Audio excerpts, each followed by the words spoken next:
ప్రియమైన దేవుని బిడ్డలారా, ఈ తిమోతికి రాసిన మొదటి పత్రిక 4వ అధ్యాయము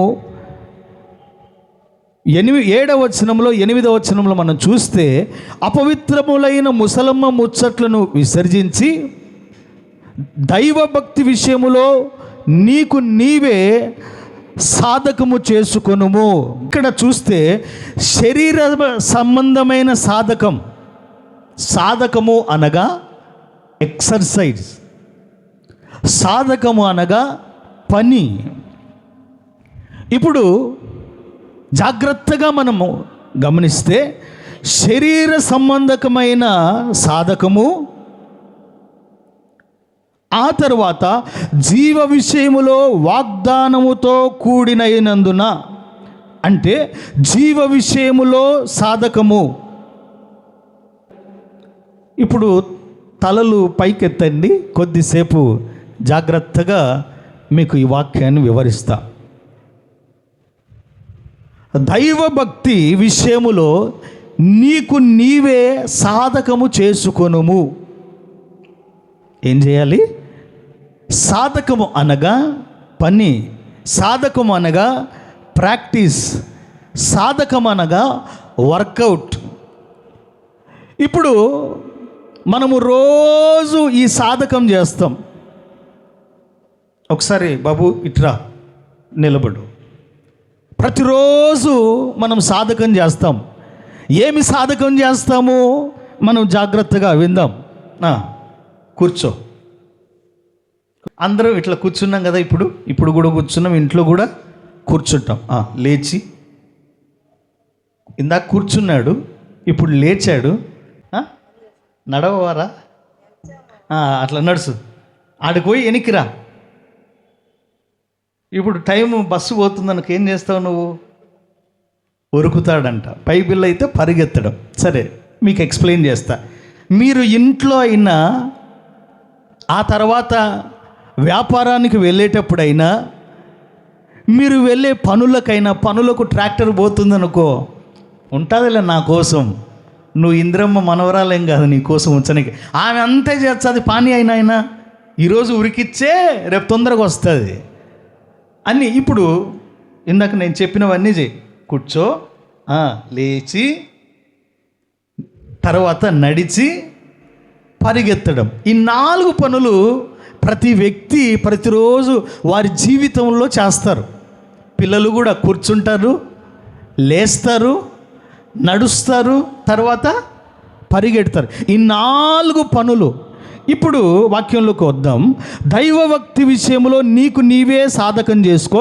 శరీర సంబంధకమైన సాధకం. ఇదేంటి? శరీర సంబంధమైన ఎక్సర్సైజులు, శరీర సంబంధమైన ప్రాక్టీస్లు, శరీర సంబంధమైన విషయాలు. ఇవన్నీ ప్రతి ఒక్కరు. ఇప్పుడు నేను కూడా వాక్యం చెప్తున్నా. నేను కూర్చుంటాను, లేస్తాను, నడుస్తాను, ఆ తర్వాత పరిగెడతాను. ప్రతి వ్యక్తి, పిల్లలు, పెద్దలు, వృద్ధులు అందరూ అట్లనే గోడ కానుకుంటే అన్నం మన దగ్గరకు వస్తుంది. అన్నమా, ఆకలి అవుతుంది రా అంటే వస్తుందా ప్లేటు, డెక్స్ అవన్నీ? ఏం చేయాలి? నువ్వు కూర్చున్నావు, నీవు లేచి నడుచుకుంటూ పోయి ఆ నీళ్లు తీసుకొని తాగి అన్నం తినాలా? నోట్లోకి పో అంటే అన్నం పోతుందా? ఏం చేయాలి? నువ్వు దాన్ని కలిపి తింటావు. తర్వాత అదే లోపలికి పోతా. ఏం చేయాలి అంటే అప్పుడు ఇవన్నీ సాధకం. బైబిల్ చెప్తుంది మీరు దైవభక్తి విషయంలో సాధకం చేయాలి. ఇప్పుడు శరీర సంబంధమైన సాధకాలు ఇప్పుడు చూసాం. ఇప్పుడు ఆత్మ సంబంధముగా నువ్వు ఏ సాధకాలు చేయాలి అని వాక్యంలో మనం చదువుకుందాం కొన్ని విషయాల్లో. ఇప్పుడు పరమగీతముల గ్రంథం, సొలొమోను రాసిన పరమగీతముల గ్రంథం 2వ అధ్యాయము 3వ వచనంలోకి వద్దాం. చదవండి. అడవి వృక్షములలో పురుషులలో నా ప్రియుడు అట్లున్నాడు, ఆనందభరితనై నేనతని నీడను కూర్చుంటుని, అతని ఫలము నా జిహ్వకు మధురము. ఈ వాక్యాన్ని చూస్తే అడవి వృక్షములలో జల్దరు వృక్షం ఎట్లున్నదో పురుషులలో నా ప్రియుడు అలా ఉన్నాడు. ఇక్కడ సంఘము, ప్రియుడనగా యేసుక్రీస్తుల వారు. యేసుక్రీస్తు గురించి చెప్తున్న మాట ఈ మాట. ఆయన ఎట్లున్నాడంటే అడవి వృక్షాలలో జల్దరు వృక్షం ఎట్లున్నదో, అన్ని వృక్షాలు ఉన్నాయి, అడవిలో చాలా చెట్లు ఉంటాయి. ఈ జల్దరు వృక్షం అనేది అన్నిటికంటే పైకి ఎదుగుతుంది. అన్నిటికంటే పైకి ఎదుగుతుంది. చూస్తేనే పలానా చెట్టు అని మనం గమనిస్తాం. ప్రియమైన దేవుని బిడ్డలారా, అన్ని వృక్షములలో కంటే జల్దరు వృక్షము ఎలా ఉందో పురుషులలో నా ప్రియుడు అలా ఉన్నాడు. సంఘము చెప్తున్న మాట. పురుషుల్లో 10,000లో 10,000లోన గుర్తించదగిన సుందరుడవు నీవు. 10,000లో కూడా యేసయ్యను చూస్తే అలా గుర్తుపట్టొచ్చంట. అంత అందగాడు మన యేసయ్య. ఇప్పుడు సంఘం చెప్తుంది పురుషులలో యేసుక్రీస్తు అట్లా ఉన్నాడు, ఆనందం భరితమై నేను అతని నీడను కూర్చున్నాం. ఇప్పుడు మనందరం ఎవరి నీడలో కూర్చున్నాం చెప్పండి? యేసయ్య నీడలో నువ్వు కూర్చోవాలి. ఎలా కూర్చోవాలంటే ఆనందభరితనై నేను అతని నీడను కూర్చుంటిని. నువ్వు ఆనందంగా దేవుని సన్నిధిలో నువ్వు కూర్చోవాలా. నువ్వు కన్నీళ్లతో వచ్చావా? దేవుని వాక్యం ఆనందంగా వినాలా. వేదనలతో వచ్చావా? దేవుని వాక్యాన్ని ఆనందంగా వినాలా. ఆ తర్వాత నీ మనసులో నీ హృదయంలో ఇబ్బందులతో వచ్చావా? దేవుని వాక్యాన్ని ఆనందంగా వింటే వాటన్నిటి నుండి దేవుడు నిన్ను విడిపిస్తాడు. వాక్యం చెప్తుంది ప్రియమైన దేవుని బిడ్డలారా, సాధకము శరీర సంబంధమైన సాధకం మొదటిగా ఏమిటే అని మనం గమనిస్తే కూర్చోవడం మొదటి సాధకం. ఇప్పుడు ఎక్కడ కూర్చోవాలి అని మనం చూస్తే యేసయ్య నీడలో కూర్చోవాలా. ఎక్కడ కూర్చోవాలి? చాలామంది ఎక్కడెక్కడో కూర్చుంటారు. కొంతమంది ప్యాకెట్ దగ్గర కూర్చుంటారు, కొంతమంది సారాయి తాగే దగ్గర కూర్చుంటారు, కొంతమంది పులి మేక లేకపోతే ఇంకా ఆటలు ఉంటాయి, బారకట్ట, ఆ కట్ట, ఈ కట్ట, చెర్రపర్రు, ఇవన్నీ వాటి దగ్గర కూర్చుంటారు. ప్రియమైన దేవుని బిడ్డలారా, ఇక్కడ మనం వాక్యంలో చూస్తే ఆనందభరితనై యేసయ్య నీడలో మనం కూర్చోవాలి. ఎక్కడ కూర్చోవాలి? దేవుని మందిరము నీడలో కూర్చోవాలి. ఈ సమయంలో ఈ నీడలో కూర్చొని వాక్యం వింటున్న మీరందరూ ధన్యులుగా మార్చబడుదురుగాక. ఆమేన్. దేవుని నీడలో కూర్చోవాలి, దేవుని సన్నిధిలో కూర్చోవాలి. దేవుని సన్నిధిలో కూర్చొని దేవునితో మనం సహవాసం చేయాలా. ఎక్కడ కూర్చోకూడదు, ఎక్కడ కూర్చోవాలి అని కూడా వాక్యం చెప్పింది. చదువుదాం. కీర్తనల గ్రంథం 1వ అధ్యాయము 2వ వచనాన్ని మనం చదువుదాం.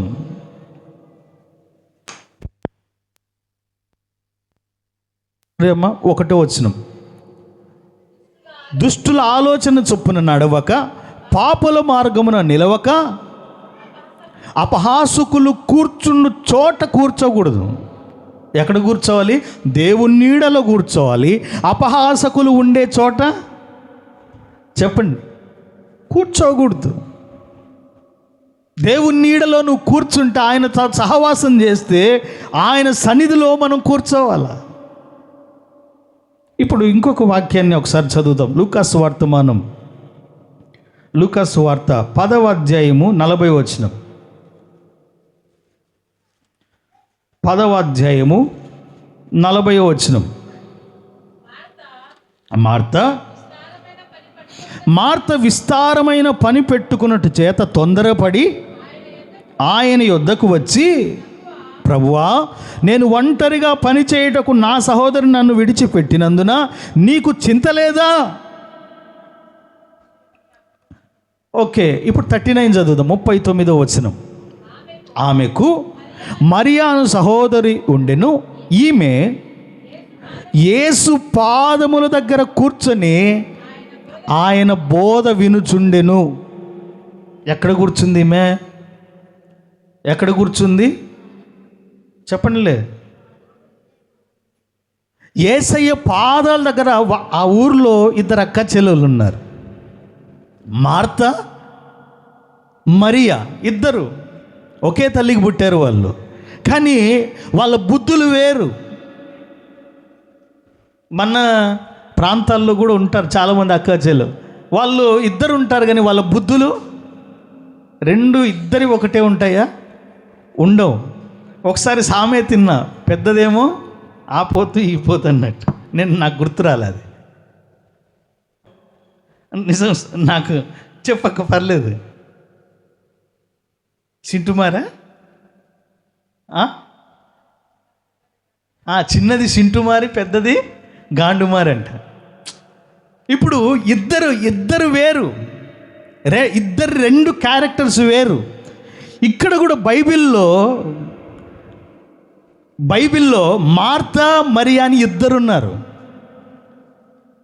వీళ్ళు క్యారెక్టర్స్ వేరు, వాళ్ళ బుద్ధులు వేరైపోయినాయి. ఇప్పుడు ఒక చెల్లి మరియా, ఆమె ఏం చేసిందంటే యేసయ్య పాదముల దగ్గర కూర్చొని వాక్యము బోధ వినుచుండెను.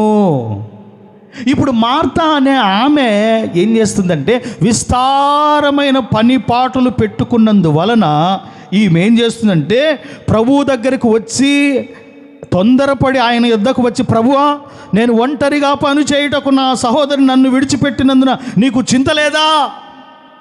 ఏమయ్యా, నీ దగ్గర కూర్చోబెట్టుకున్నావు, వాక్యం చెప్తున్నావు, పని ఎవరు చేయాలా? ఈడ ఎవరు వండి పెట్టాలా? ఈడ అట్లాంటప్పుడు నువ్వేం చేయాలా? ఇప్పుడు ప్రస్తుతానికి కూర్చున్నాం, ఇద్దరు వచ్చి కూర్చొని వాక్యం వినాలి, ఆ తర్వాత లేచిపోయి పని చేసుకోవాలి. ఇప్పుడు ప్రభువునే అంటుంది, ప్రభువా నీకు చింత లేదా అని ప్రభువునే ప్రశ్నిస్తుంది. కానీ వాక్యము ఈరోజు మనం చూస్తే శరీర సంబంధకమైన మొదటిగా సాధకం కూర్చోవడం. ఎక్కడ కూర్చోవాలి? యేసయ్య పాదాల దగ్గర కూర్చోవాలి. ఎక్కడ కూర్చోకూడదంటే అపహాసకులు కూర్చుండు చోటు కూర్చుండక. ఇప్పుడు దేవుని వాక్యం చెప్తున్నాం అనుకో, కొందరు ఇది దేవుని వాక్యం బైబిల్లో ఉన్నది. కొంతమంది ఎగతాళి చేస్తారు, ఎందుకంటే యేసు ప్రభునే ఎగతాళి చేశారు. ఇవి పిచ్చి బోధలు, తిక్క బోధలు. యేసు ప్రభును రాళ్లతో కొట్టి చంపాలని చాలాసార్లు ట్రై చేశారు. యేసు ప్రభు వాక్యం చెప్తుంటే వెంబడించుకున్నారు, చాలా హింసలు పొందారు ఈ లోకంలో ఆయన పరిచర్య చేసేటప్పుడు. ఎందుకంటే వాక్యం విని గ్రహించే వాళ్ళు కొందరు, వాక్యం విని గ్రహించకుండా ఉంటారు చూడు, వాళ్ళు అపహాసకులు. వాక్యాన్ని విమర్శిస్తారు, దైవజనులను విమర్శిస్తారు, సంఘాలను విమర్శిస్తారు. కారణం ఏంటంటే వీరు, బైబిల్ చెప్తుంది, వీరు అపహాసకులు. అక్కడ కూర్చోకూడదు, అటువంటి వాళ్ళ దగ్గర కూర్చోకూడదు. నువ్వు ఎక్కడ కూర్చోవాలి తెలుసా? దేవుని నీడలో కూర్చోవాలా, యేసయ్య పాదాల దగ్గర కూర్చోవాలా, వాక్యము చెప్పే దగ్గర నువ్వు కూర్చోవాలా. ఈ మరియాకి తెలుసు. ఏం తెలుసు అంటే, ఇప్పుడు ఈమె వస్తూ, అయ్యా నీకు చింత లేదా అంటే వాక్యంలో ఈమె ఎదగల. బైబిల్ చెప్తుంది, ఒక వాక్యం చదువుదాం. ఫిలిప్పీ సంఘానికి రాసిన పత్రిక 4వ అధ్యాయము 6వ వచనం. 4వ అధ్యాయము 6వ వచనం.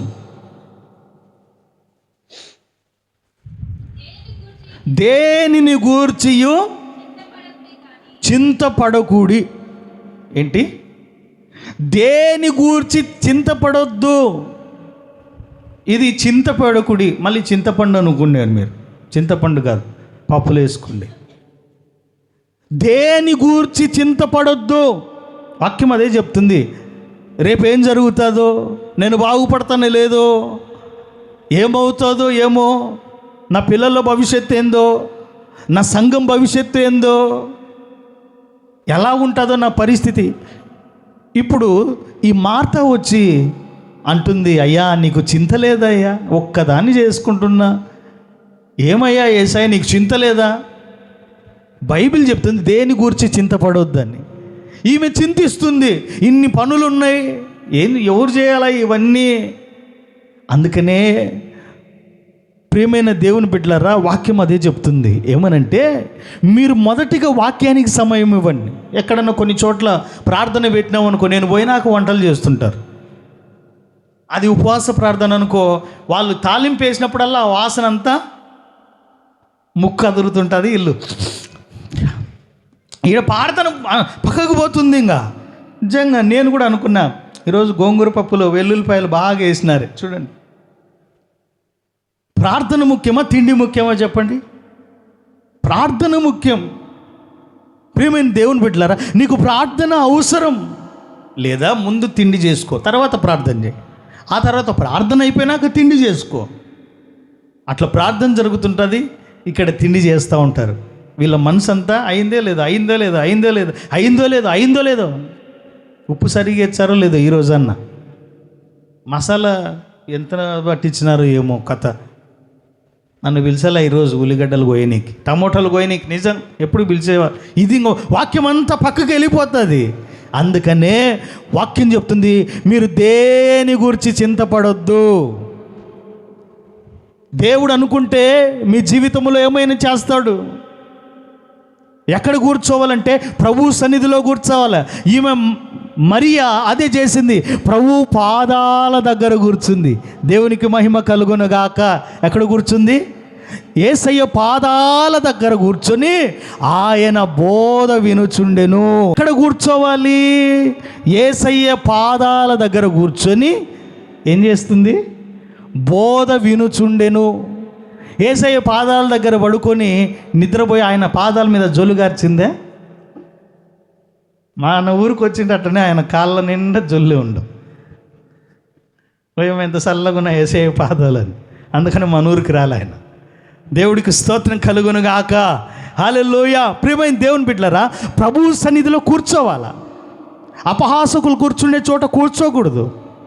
ఇప్పుడు మరియా ఏం చేస్తుందంటే యేసయ్య పాదాల దగ్గర కూర్చొని బోధ వినుచుండెను. అమ్మా, ఇది శ్రేష్టమైన పని. ఈరోజు కూర్చోవాలి.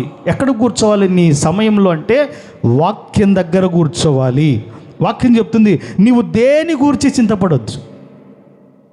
దేని గురించి మీరు చింతపడొద్దు. 5వ అధ్యాయం 7వ వచనం, ఆయన మిమ్ములను గూర్చి చింతించుచున్నాడు. ఎవరు చింతిస్తున్నారు? మీరు చింతపడొద్దు. ఆయన మిమ్మల్ని గూర్చి చింతిస్తున్నాడు. వీళ్ళని ఎట్లా దీవించాలా, ఎలా వీళ్ళను రక్షించాలా, వీరిని ఎలా చెర నుంచి విడిపించాలి, ఎలా వీళ్ళని ఆత్మీయంగా ఎదిగేటట్లుగా చేయాలని యేసయ్య మన గురించి చింతిస్తున్నాడు. ఈ ఆల్లూరు గ్రామాన్ని దేవుడు ఆశీర్వదించాలని, ఈ గ్రామంలో ఉన్న అనేకులు రక్షించబడని వారు రక్షించబడాలని ఆయన చింతిస్తున్నాడు. కాబట్టి మనము దేనిని కూర్చియు చింతపడొద్దు. ఇంకొక వాక్యాన్ని చదువుదాం. కీర్తనల గ్రంథం 124వ అధ్యాయము 6వ వచనాన్ని, వారి పనులకు మనలను వేటగా అప్పగింపని యెహోవా స్తుతి నొందునుగాక. ఇక్కడ మొదటి వచనంలో చూస్తే, మనుషులు మన మీదికి లేచినప్పుడు యెహోవా మనకు తోడై ఉండని ఎడల. ఎవరు లేస్తారు మన మీదికి? చెప్పండి. మన మీదకి దయ్యాలు లేస్తాయా? ఎవరు లేస్తారంట? చదవమ్మా, ఎవరొకరు చదవండి. 124వ అధ్యాయం మొదటి వచనం, మనుష్యులు మన మీదికి లేచినప్పుడు తోడై ఉండని ఎడల. నీ మీదికి లేస్తారు మనుషులు. ఇప్పుడు మనకు పుట్టిన వారు పిల్లలు వాళ్ళు మనుషులా కాదా? మన బంధువులు మనుషులా కాదా? వీళ్ళందరూ మనుషులే. మన సందులో ఉన్నవారు, మన ఊరిలో ఉన్నవారు, మన చుట్టుపక్కల ఉన్నారు మనుషులా కాదా? మనుషులే. ఇప్పుడు మనుషులు మన మీదికి లేస్తారు, మనుషులు మీ మీదికి లేస్తారు. ఏమో ఎక్కువైంది ఇది, ఎక్కువైంది ఇది. అవసరమైతే వాక్యంలో 6వ వచనంలో చూస్తే, వారి పనులకు మనల్ని వేటగా అప్పగింపని యెహోవా. నిన్ను వేటగా కూడా మారుస్తారంటే, మనము వేటాడిన తర్వాత పండ్లతో ఏం చేస్తాము? కొరుక్కొని ముక్కలను ఏం చేస్తాం? తింటాం. మనుషులు కూడా నిన్ను తినాలని, నిన్ను చీల్చాలని ప్రయత్నం చేస్తారు. అయితే వారి పనులకు నిన్ను అప్పగించడు దేవుడు. దేని గురించి చింతపడొద్దు. అయ్యా వాళ్ళు బెదిరించినారయ్యా నిన్నే, రేపు నీ కథ తేలుస్తా అని. ఏం భయం లేదు. దేవునికి చెప్పు, దేవుని సన్నిధిలో మోకరించు. బైబిల్లో సన్హెరీబు అనేవాడు ఇశ్రాయేల్ ప్రజల్ని బెదిరించాడు. ఇదిగో నేను నిన్ను చంపకపోతే, మీ దేశంలో ఉన్న వాళ్ళని చంపకపోతే తుత్తునీలుగా చేస్తా. నీ దేవుడు కాపాడలేడు, ఎవడు కాపాడలేడు పో అని ఒక లెటర్ పెట్టాడు. లెటర్ పెడితే ఆయన ఏం చేశాడు? మూలను కూర్చొని ఏడవల వచ్చి దేవుని సన్నిధిలో ఆ లెటర్ బరిసి మోకాళ్ళ నుండి ప్రార్థన చేస్తున్నాడు. దేవుడికి నా చేత కాదు, నాకు బలము లేదు, నాకు ధనబలము లేదు, ఏ బలము లేదు, నాకున్న బలం ఒక్కటే, యేసయ్యే నా బలము. దేవుడికి స్తోత్రం. ఎవరు మన బలం? ధనబలం లేకపోవచ్చు. 4వ అధ్యాయంలో మనం చూస్తే, మనుషులు మన మీదికి లేచినప్పుడు ఎవరు లేస్తారు? ఎవరు లేస్తారు? మనుషులు మన మీదికి లేచినప్పుడు యెహోవా మనకు తోడై ఉండని ఎడల. ఎవరు? దేవుడు మనకు తోడైన ఎడల వీళ్ళు మనల్ని కొరుకుతారు, చీల్చుతారు, ఏమైంది చేస్తారు. కానీ వాక్యం చెప్తుంది, దేవుడు మనకు తోడై ఉంటాడు. ఎవరు? మనుషులు చేయి విడిచిపెడతారు. మనుషులు నీకేం చేస్తారు తెలుసా? ఊరడిస్తారు. బా ఇదిగో నా పెళ్ళికి నీకు 10,000 పెట్టి పట్టు చీర. పెళ్ళి అయిపోతుంది, చేసుకుంటాడు, ఇంటికి వచ్చిన కానీ నీకు పట్టు చీర కొనియడు. మనుషులు ఏం చేస్తారు? మోసం చేస్తారు, ఊరడిస్తారు.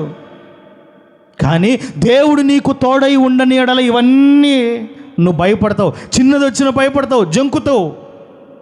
అందుకనే నువ్వు దేవుని సన్నిధిలో కూర్చున్నట్లయితే, వాక్యం వినడానికి కూర్చున్నట్లయితే, మరియా యేసయ్య పాదాల దగ్గర కూర్చున్నట్లుగా నువ్వు దేవుని సన్నిధిలో కూర్చున్నట్లయితే, దేవుడు నీకు తోడయుండి నిన్ను ఆశీర్వదించి నిన్ను కాపాడునుగాక. ఆమేన్.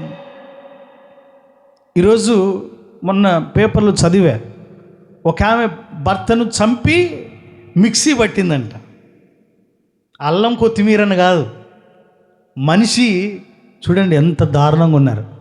ఒక ఆమె కట్ చేసి కుక్కర్లు ఉడకబెట్టి పాడేసిందంట. కాదు, నిజంగా జరుగుతున్నాయి. ఎంత దారుణంగా ఉన్నారు. ఒక ఆయనను తీసుకుపోయి కొండ మీద నుంచి తోసేసింది. రకరకాలుగా పాపాలు, ఘోరాలు, అగత్యాయాలు జరుగుతున్నాయి. కారణం ఏంటంటే మనుషులుగా లేరు. ఈరోజు మనుషులు ఏమైనారంటే పశువుల్లాగా తయారయ్యారు. కారణం ఏంటంటే వారు దేవుని సన్నిధిలో కూర్చోవడానికి ప్రయత్నం చేయట్లా. యవనస్తులు పాడైపోతున్నారు యవనేచ్ఛల వలన. కారణం ఏంటంటే దేవుని సన్నిధిలో కూర్చోలేని పరిస్థితి. ఎరబ్బాయి చర్చికి రావట్లే, అదే టీవీల మీద సెల్లులు తీసుకొని ఎంతసేపు కావాలంటే అంతసేపు, కానీ వాక్యం దగ్గర కూర్చోలేని పరిస్థితి. కాబట్టి ఈ లోకం ఏమైపోతుందంటే పాడైపోతుంది. నీవు దేవుని పాదాల దగ్గర కూర్చోవాలా. నువ్వు దేవుని సన్నిధిలో కూర్చోవడానికి పరిగెత్తుకొని రావాలా. దేవుని సన్నిధిలో కూర్చుంటే, ఈయన కూడా హిజ్కియా ఏం చేశాడంటే తన మీద ఛాలెంజ్ చేశారు చాలామంది కలిసి. ఈయన ఎక్కడికి పోలేదు, రికమెండేషన్కి పోలా. వచ్చి ఆ లెటర్ని తీసుకొచ్చి దేవుని మందిరంలో పరిచి ఆకాశం వైపు చేతులెత్తి ప్రార్థన చేస్తున్నాడు. ప్రభువా, నా దిక్కు నీవే, నాకు జనబలము లేదు, డబ్బు బలగము లేదు, నాకు సహాయం చేసేవాళ్ళు లేరు, రికమెండ్ చేసేవాళ్ళు లేరు, నాకున్నది నీ ఒక్కడివే అని మోకరించి ప్రార్థన చేశాడు. మరుసటి రోజుకి తునీలుగా చేశారు వాళ్ళందరినీ. వాళ్ళ మీద గొప్ప జయాన్ని దేవుడు ఇచ్చాడు. హల్లెలూయా. ఆ తర్వాత వాళ్ళ ఊరికి వెళ్ళాడు. వాళ్ళ ఊరికి వెళ్ళి వాళ్ళ దేవతను ముక్కుతున్నాడు ఆ సన్హెరీబు. అప్పుడు వాళ్ళ కొడుకు మనసులో అనిపించిందంట, నేను రాజు కావాలని. ఆయన ఇట తల వంచినప్పుడు వెంటనే ఒక కత్తి తీసి నరికినాడు. ఆ తల వెళ్ళి అట్లా పడిందంట. సొంత కొడుకే చంపాడు. కారణం ఏంటంటే దేవుని బిడ్డలను దూషిస్తే అదే గది పడుతుంది. కాబట్టి నీ పక్షాన దేవుడు ఉండాలంటే నువ్వు దేవుని పాదాల దగ్గర కూర్చోవాలి, వాక్యం వినడానికి కూర్చోవాలి, దేవుని స్తుతించడానికి కూర్చోవాలి. ఈరోజు నువ్వు ఎక్కడ కూర్చుంటున్నావు ప్రియా సహోదరి సహోదరుడా? నువ్వు దేవుని సన్నిధిలో కూర్చున్నట్లయితే దేవుడు నీకు తోడై ఉండునగాక. ఆమేన్. ఇంకొక వాక్యాన్ని చదువుకుందాం. రెండవదిగా, మొదటిగా కూర్చోవడం అయిపోయింది. ఇప్పుడు కూర్చున్న వాళ్ళు రెండవ సాధకం లేవడం. చదువుదాం. ఆదికాండము 12వ అధ్యాయము మొదటి వచనాన్ని మనం చదువుదాం.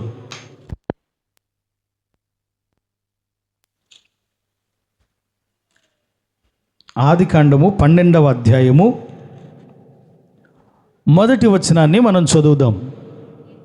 యెహోవా, నీవు లేచి నీ దేశము నుండి, నీ బంధువుల యొద్ద నుండి, నీ తండ్రి ఇంటి నుండి బయలుదేరి నేను నీకు చూపించు దేశానికి వెళ్ళు.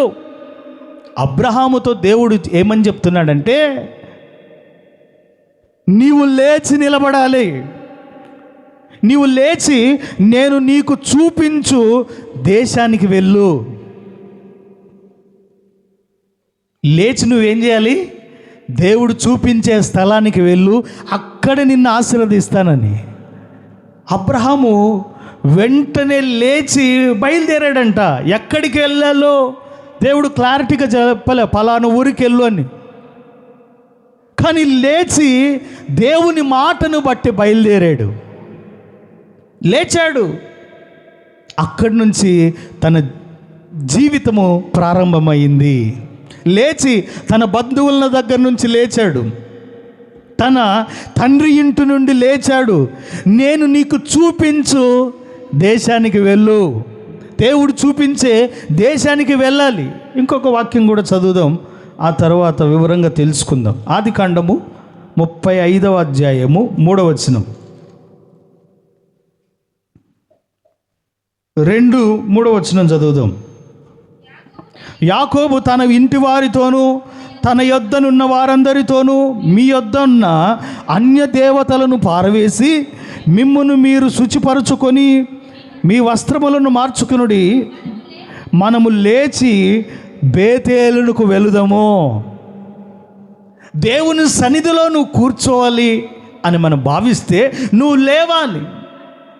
ఎక్కడి నుంచి అంటే నీ బంధువుల నుండి నువ్వు లేయాలి, నీ రక్త సంబంధికుల నుంచి నువ్వు లేయాలి. రక్త సంబంధికులు ఏం చెప్తారు? రే, మన ఇంటి దేవుడు ఈయన, మన సందు దేవుడు ఈయన, మన ఊరి దేవుడు ఈయన, నువ్వు యేసయ్యను పూజించకూడదు అని ఇంటి బంధువులు చెప్తారు, రక్త సంబంధికులు చెప్తారు. మనము నైనా నువ్వు ఏమన్నావు కొలుసుకో అయ్యా, యేసు ప్రభువును స్కేల్తో కొలిస్తే స్కేల్తో కొలుసు, పడితో కొలిస్తే పడితో కొలుసు, ఎట్టయినా తాడుతో టేపుతో దేంతైనా కొలచడం కాదు. నువ్వు ఎట్లాగైనా దేవుని ఆరాధించుకో. కానీ అప్పుడప్పుడు మన ఇంటి దేవతకు వచ్చి, మన ఇంటి దేవునికి వచ్చి టెంకాయ కొట్టు. ఏం కొట్టాలంట?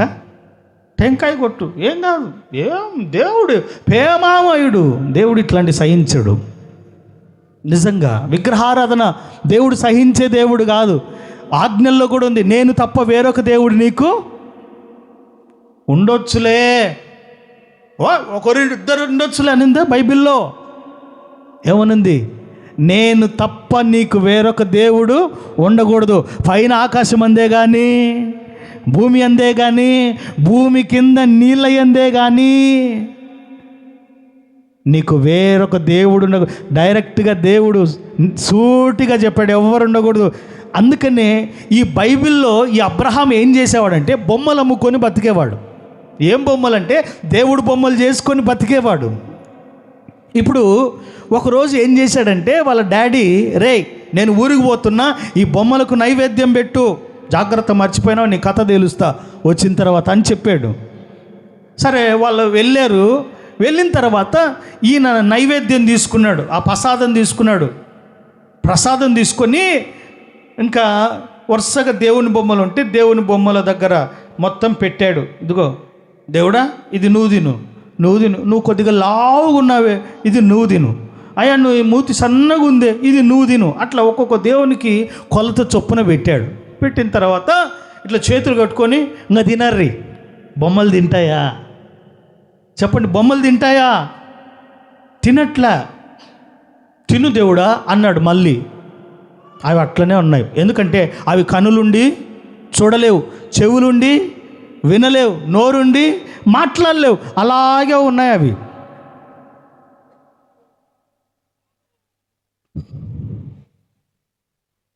అలాగే ఉన్నాయి. సర్లే దేవుడా, మా నాయన పెడితే తిన్నారు మీరు, నేను పెడితే తినరా?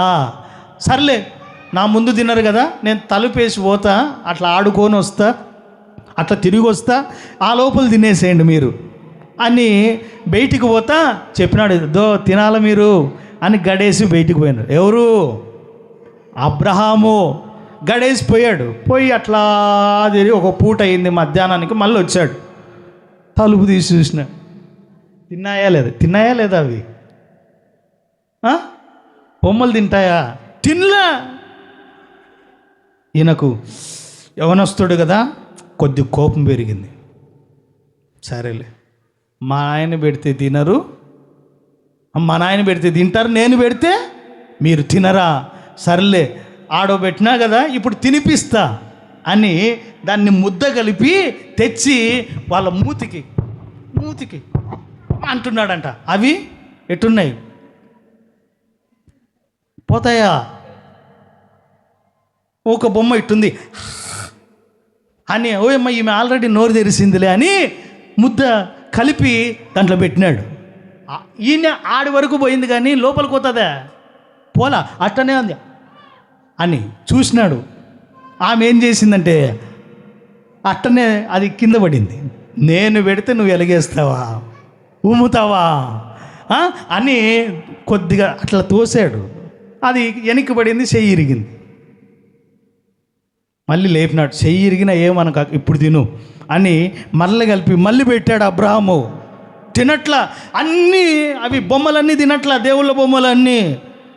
మీరు తినరా, నేను పెడితే మీ కథ తేలుస్తా అని, ఇదిగో లాస్ట్ వార్నింగ్ అని కట్టె తినాడంట. ఇదిగో కట్టె చూపిస్తున్నా, తింటాయా? కట్టె చూపించినా తినలే.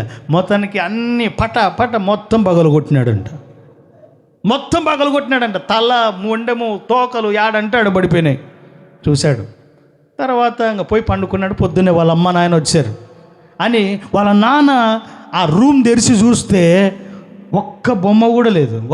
ఒరే ఏం రా నువ్వు దేవుళ్ళని ఇట్ట చేసినావు? ఏమో డాడీ, నేను లాకేసిపోయినా అవే కొట్లాడుకున్నాయి, కలవన్నాయి, గొడవ చేసుకున్నాయి, అవన్నీ పగిలిపోయినాయి డాడీ. నాకు తెలియదు అస్సలు ఊరికి నైవేద్యం పెట్టి పోయినా. పిల్లలు అంతే కదా, ఏదైనా ఇరగొట్టినా, నేనే ఇరగొట్టినా ఏమి ఇప్పుడు అంటారా? నువ్వు మూతి పగల కొడతావని వాళ్ళు అట్లనే చెప్తారు. నేను చూడలేమ్మా, నిజంగా ఇప్పుడు వచ్చున్నా. మీరు వచ్చినాక రావాలని వాడు ప్లాన్ వేసుకొని ముందే పోయి ఉంటాడు, వాని మీదకి వస్తుంది. ఇప్పుడు కూడా అబ్రహాం వీళ్ళు వచ్చినాకనే వచ్చినాడు. డాడీ, నాన్న ఏంటి? అవు డాడీ, ఏంటి ఇవన్నీ బొమ్మలు ఇట్లయినాయి?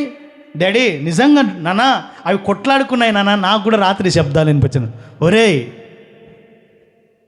అవి బొమ్మలే కానీ దానికి పానం లేదురా. నోరుండి మాట్లాడలేవు, కనులుండి చూడలేవు, కాళ్ళుండి కదలలేవు, నువ్వు ఆడబెడతా. మరి నువ్వే కదా డాడీ చెప్పింది అవి దేవుళ్ళు తింటాయి నైవేద్యం, మరి తినని వాటికి ఎందుకు పెట్టినావు? అవన్నీ నువ్వు అడగకూడదు, నేను చెప్పకూడదు. మరి ఎందుకు దీనిలకు రోజు దండలేయడం, దండలు తీయడం, టెంకాయలు కొట్టడం, ఇవన్నీ ఎందుకు డాడీ? Waste daddy. నేను నీకు చెప్పకూడదు.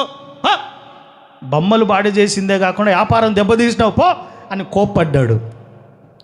అరుగు మీద కూర్చొని అబ్రహాం ఆలోచిస్తున్నాడంట, ఎవరబ్బా నిజమైన దేవుడు? అసలు దేవుడు అనేవాడు ఉన్నాడా? అప్పుడు స్వరం విన్నాడంట, అబ్రహాము. చూశాడు, ఎవరు లేరు.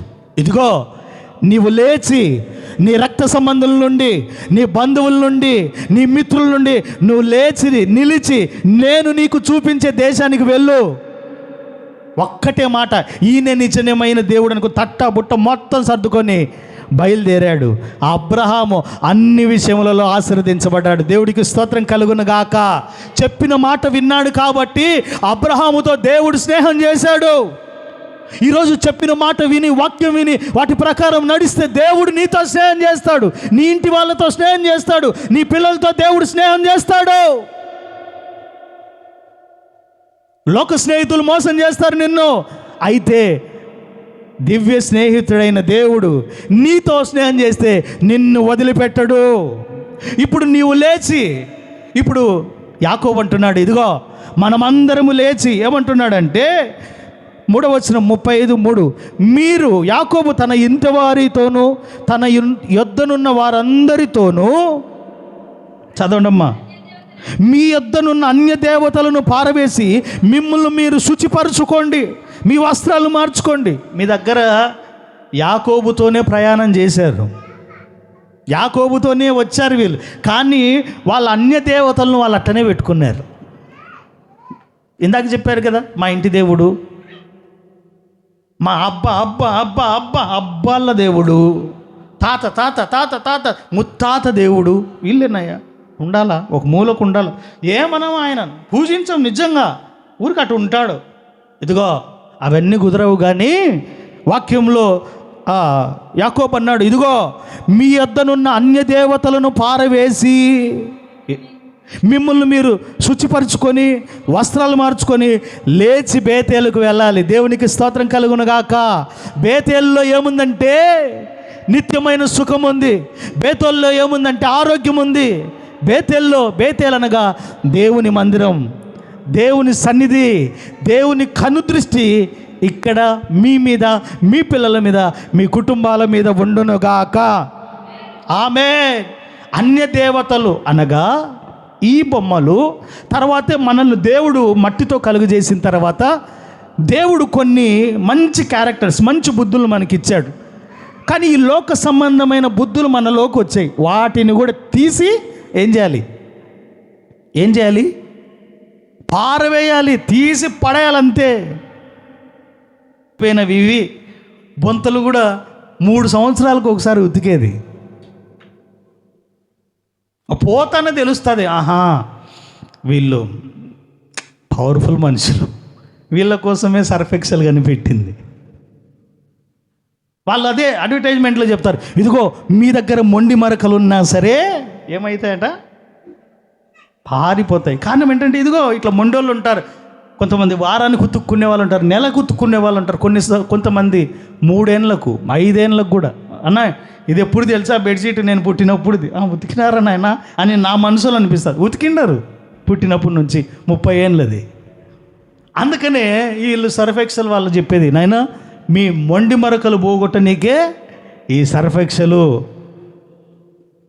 ప్రియమైన దేవుని బిడ్డలారా, మనలో పుట్టిన నుంచి కొన్ని మొండి మరకలు, కొన్ని మొండి అన్య దేవతలను వాక్యంలో చెప్తుంది మీరు తీసి పడేయండి. ఇప్పుడు బట్టలు ఉన్నాయి, మురికైతుంది, పోండి పోండి పోండి మరకలు పోండి పోండి అంటే పోతాయా?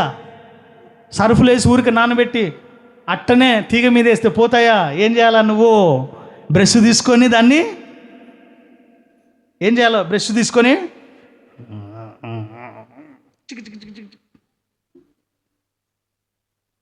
అప్పుడు లేదా టీవీలో చూపించినారయ్యా ఒక సర్ఫ్ ప్యాకెట్ టైడ్ అంట ఇటు పోయింది, మొత్తం తెల్లగైంది, వాళ్ళని వచ్చాను అని చూద్దాం.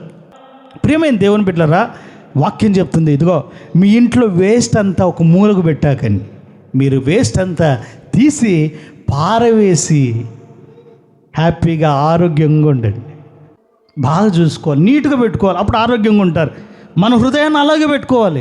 మీ దగ్గర అన్య దేవతలు ఏదైనా ఉంటే విగ్రహారాధన సంబంధమైన వాటిని తీసి ఏం చేయాలి? పారవేయాలి. నువ్వు కూర్చోవాలి, యేసయ్య పాదాల దగ్గర కూర్చోవాలి, దేవుని మందిరంలో కూర్చోవాలి, ఆయన సన్నిధిలో కూర్చోవాలి, లేవాలి. లేచిన తర్వాత నువ్వు దేవుని సన్నిధికి వెళ్ళాలి. లేచేటప్పుడు నువ్వు జాగ్రత్తగా చూసుకొని నీ దగ్గర దేవునికి వ్యతిరేకమైనవి ఏవైనా ఉంటే దాన్ని పట్టుకొని తీసి శుచిపరుచుకొని బేతేలుకు వెళుదాం. అనగా నువ్వు దేవుని మందిరానికి వచ్చినట్లయితే నీవు, నీ పిల్లలు, నీ కుటుంబము ఆశీర్వదించబడునుగాక. ఆమేన్. మోకరించుదాం, ప్రార్థన చేసుకుందాం. కొన్ని క్షణాలు మనం ప్రార్థన చేసుకుందాం. ప్రియమైన దేవుని బిడ్డలారా, ఇదిగో దైవ భక్తి విషయములో మనం సాధకం చేసుకోవాలి. శరీర సంబంధమైన సాధకము అనగా కూర్చోవడం, లేవడం, నడవడం, పరిగెత్తడం. ఇప్పుడు దైవ సంబంధమైన సాధకాన్ని మనం అట్లయితే కూర్చోవడం, ఆనందభరితనై నేను దేవుని సన్నిధిలో కూర్చోవాలి. ఈరోజు మరియా జీవితాన్ని మీరు జ్ఞాపకం చేసుకుంటే యేసయ్య పాదాల దగ్గర కూర్చుంది. మరియా వచ్చి ప్రశ్నిస్తుంది, అయ్యా మీకు చింత లేదా అని. వాక్యం చెప్తుంది, మీరు దేని గురించి చింతపడొద్దు, మీ చింత యావత్తు ఆయన మీద వేయండి. ఆయన మీద వేస్తే ఆయన చింతపడి మీ చింతలన్నిటిని దేవుడు తొలగించబోతున్నాడు. ఇదిగో దేవుని నీడలో కూర్చోవాలి. అపహాసకులు కూర్చునే చోట కూర్చోకూడదు. అనవసరమైన విషయాలు చర్చించుకునే చోట నువ్వు కూర్చోకూడదు. దేవుని సహవాసంలో కూర్చోవాలి. దేవుని మాటలు వచ్చే స్థలములో నువ్వు కూర్చోవాలా. కూర్చుంటే దేవుని పాదాల దగ్గర నీవు ఆశీర్వాదకరంగా ఉండబోతూ ఉన్నావు. మనుషులు నీ మీదికి లేచినప్పుడు, మనుషులు నిన్ను నాశనం చేయాలని, మనుషులు నీ కుటుంబాన్ని పాడు చేయాలని, నీ పిల్లలను ఇబ్బందికరమైన పరిస్థితుల్లో నిలబెట్టాలని వాళ్ళందరూ చూసినప్పుడు నువ్వు దేవుని సన్నిధిలో కూర్చుంటే వాళ్ళ పళ్ళ కింద నిన్ను పడేయడు. వాళ్ళను దేవుడే తుత్తునీయులుగా చేస్తాడు. నువ్వు కూర్చో దేవుని సన్నిధిలో. దేవుని వాక్యము బోధ వినేటప్పుడు కూర్చో, నీ ఇంట్లో కూర్చో, వాక్యం చదువు. దేవుడు నీకు తోడై ఉంటాడు. ప్రియ సహోదరి, సహోదరుడా, నువ్వు ఎక్కడ కూర్చుంటున్నావు? ఏ పరిస్థితిలో నువ్వు కూర్చుంటున్నావు? ఏ స్థలంలో కూర్చుంటున్నావు? అపహాసకుల చోట కూర్చుండే చోట కూర్చోవద్దు. పాపుల మార్గంలో నిలవద్దు. నీవు దేవుని సన్నిధిలో కూర్చో. నీ జీవితము, నీ భవిష్యత్తు, నీ కుటుంబము దీవెనకరంగా మార్చబోతున్నాడు. ఆమేన్. తండ్రి, అయ్యా మా కుటుంబాలను ఆశీర్వాదకరంగా మార్చు. ఇదిగో రెండవదిగా, నీవు లేచి నీ బంధువుల నుంచి లేయి. అబ్రహాముతో దేవుడు చెప్పాడు, నీ బంధువుల దగ్గర నుంచి లేయి, నీ రక్త సంబంధికుల నుంచి లేయి. ఆయన లేచాడు, ఆ శాపము నుంచి విడిపించబడి దేవుడు చూపించు చెప్పు దేశానికి వెళ్ళాడు.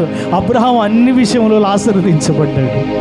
ఈరోజు నువ్వు ఆశీర్వదించబడాలంటే దేవుడు చెప్పే చోటికి వెళ్ళాలి. వెళ్ళిన తర్వాత నువ్వు దేవుని సన్నిధిలో కూర్చోవాలి.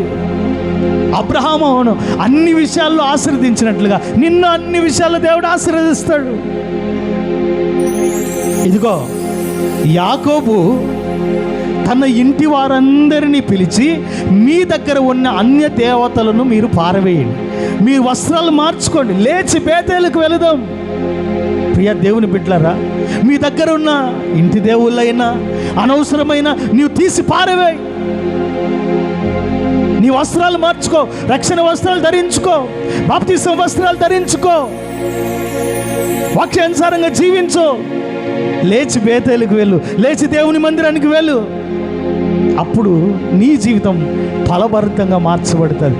ఇది నీకు ఆశీర్వాదం. Thank you lord. మీకే స్తోత్రాలు. దేవుడు ఈ ఆరాధన ఆశీర్వాదకరంగా జరిగించినందుకు ఈ స్తోత్రం చెల్లిద్దాం. ద్వారా, సాక్ష్యముల ద్వారా, ఆత్మారాధన ద్వారా వాక్య పరిచర్య ద్వారా ఆయన నామానికి మహిమ తెచ్చుకున్నందుకు ఈ స్తోత్రం చెల్లిద్దాం. స్తోత్రం, స్తోత్రం, స్తోత్రం.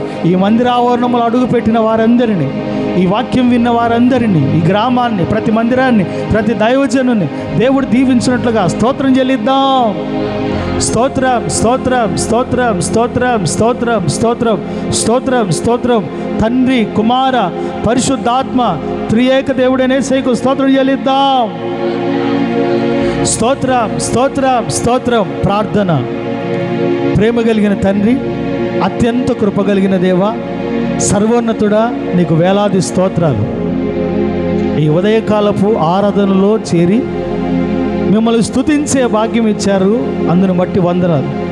మంచి వాతావరణం ఇచ్చారు, కరెంటును మీరు స్వాధీనంలో ఉంచుకున్నారు. దైవజనులు నిలబెట్టి నాతో మాతో మీరు మాట్లాడిన విధానాన్ని బట్టి వేలాది కృతజ్ఞతాస్తుతులు చెల్లిస్తూ ఉన్నాం. ఇదిగో శరీర సంబంధకమైన సాధకము, దైవభక్తిలో ఉన్న సాధకము మీకు ప్రయోజనకరంగా ఉండబోతున్నాయి. శరీర సంబంధకమైన సాధకాలు అన్ని విషయాల్లో ప్రయోజనమైనవి కావు, కానీ ఆత్మ సంబంధమైన విషయాలు అన్ని విషయాలలో ప్రయోజకరమైనవి. కూర్చుండుట, నిలుచుట, నడుచుట, పరిగెత్తుట. మేము ఈ రోజున 2 విషయాలు తెలుసుకున్నాము దేవా. కూర్చోవడం, ఇదిగో అపహాసకులు కూర్చుండు చోట మేము కూర్చోకూడదయ్యా.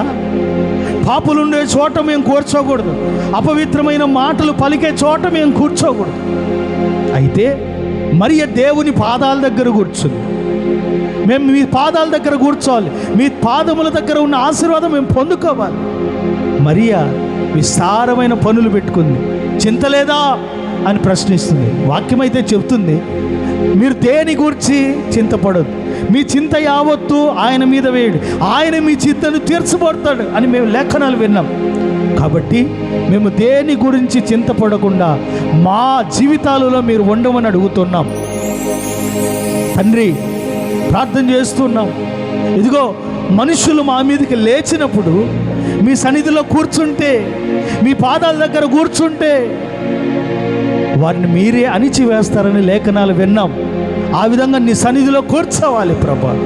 రెండవదిగా, అబ్రహామును నీవు లేచి దేశము నుండి, బంధువుల దగ్గర నుంచి లేచి నేను చూపించే దేశానికి వెళ్ళమని చెప్పారు. అలాగే వెళ్ళాడు. అబ్రహాం అన్ని విషయాల్లో దీవించబడ్డాడు. తన విగ్రహారాధన శాపము నుంచి విడుదల పొందాడు. అలాగే యాకోబు తన ఇంటి వారందరితో చెప్పాడు, ఇదిగో అందరూ మీ దగ్గర ఉన్న అన్య దేవతలను మీరు పారవేయండి, మీ వస్త్రాలను శుచిపరచుకోండి, మీ వస్త్రాలను మార్చుకోండి. మనం లేచి బేతేలుకు వెళదాం. లేచి ఎక్కడికి వెళ్ళాలంటే బేతేలుకు వెళ్ళాలి. దేవుని మందిరంలో నిత్య సుఖము కలదు, దేవుని మందిరంలో ఆరోగ్యము కలగదు, దేవుని మందిరంలో దీవెన కలదు, దేవుని మందిరంలో సమస్తమును కలవు. కాబట్టి అయ్యా, ఈ వాక్యాన్ని మేము విని మాలో గ్రహించే శక్తిని ఇచ్చినందుకే ఈ స్తోత్రం. విన్నవారందరిలో ఈ వాక్యాన్ని నీరు కట్టి ఫలింపచేయి. అలాగే ఈ ఆరాధనకు వచ్చిన వారందరినీ ఈ వాక్యము శబ్ద తరంగాల ద్వారా, యూట్యూబ్ ద్వారా వింటున్న వారందరి జీవితాల్లో ఒక శాంతి, ఒక సమాధానము, ఒక నెమ్మది, ఒక దీవెన, ఆయుష్ను మీరు కలుగజేయండి. ఈ మందిరావరణంలో ఎవరైతే సమస్యలతో అడిగిపెట్టారో వారందరి సమస్యల నుండి మీరు విడుదల కలుగజేయండి. మీ కృపాక్షేమములతో మీరు నింపి నడిపించమని నజరేయుడైన యేసు నామములో అడిగి వేడుకుంటున్నాము తండ్రి, ఆమేన్. మన తండ్రి అయిన దేవుని ప్రేమ, కుమారుడైన యేసయ్య కృప, పరిశుద్ధాత్మ సహవాసము సన్నిధి ఇప్పుడు నువ్వు ఎల్లప్పుడూ, మరి ముఖ్యంగా నేను దేవుని సన్నిధిలో కూర్చుంటాను, దేవుని కొరకు లేచి నిలబడతాను అని కోరుకున్న ప్రతి బిడకు తోడయ్యుండి నడిపించునుగాక. ఆమేన్.